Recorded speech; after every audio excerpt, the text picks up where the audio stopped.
ఐనవోలు గ్రామవాసాయ శర్వాయ శశమూలయే శ్రీమన్మైలారు దేవాయ శుభదాయాస్తు మంగళం.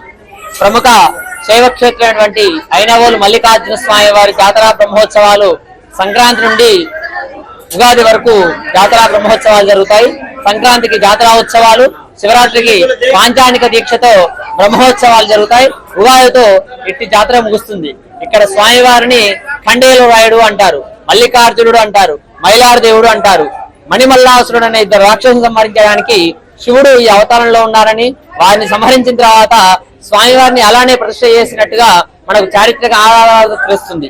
ఈ దేవాలయాన్ని పశ్చిమ చాళుక్యులైన విక్రమాదిత్యుడి కాలం శాసనంలో ఈ దేవాలయం ప్రశస్తముంది. అనగా పశ్చిమ చాళుక్యులు ఈ దేవాలయం నిర్మించినట్టుగా మనకు తెలుస్తుంది.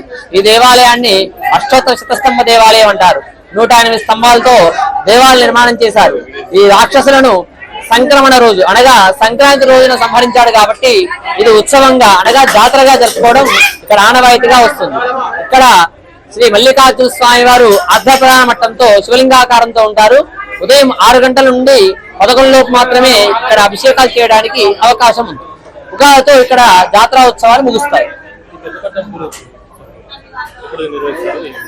పెద్దపట్నం వచ్చేసి ఇక్కడ ఉగాది ముందు వచ్చే అనగా చివరి ఆదివారం రోజున స్వామివారికి 42 ఫీట్లతో పెద్దపట్నం అనే కార్యక్రమం చేసి స్వామివారి ఖండేల రాయుడికి మరియు గొల్లకేతమ్మకు మరియు బలజమేళలమ్మకు కళ్యాణం నిర్వహించి అట్టి పెద్దపట్నాన్ని తొక్కడం జరుగుతుంది.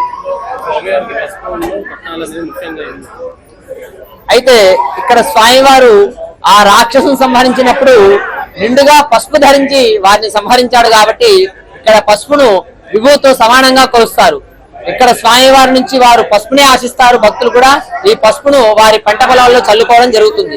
ఈ పట్నం అనగా స్వామివారు గొల్లకేతమును వివాహం చేసుకున్నాడు కాబట్టి అనగా యాదవుల అమ్మాయిని వివాహం చేసుకున్నాడు కాబట్టి వారి పద్ధతానుసారం వారు ఆ అమ్మవారిని ఆ పట్నం వేసి దాంట్లోకి ఆవాహన చేసి వారికి వివాహం చేస్తారు.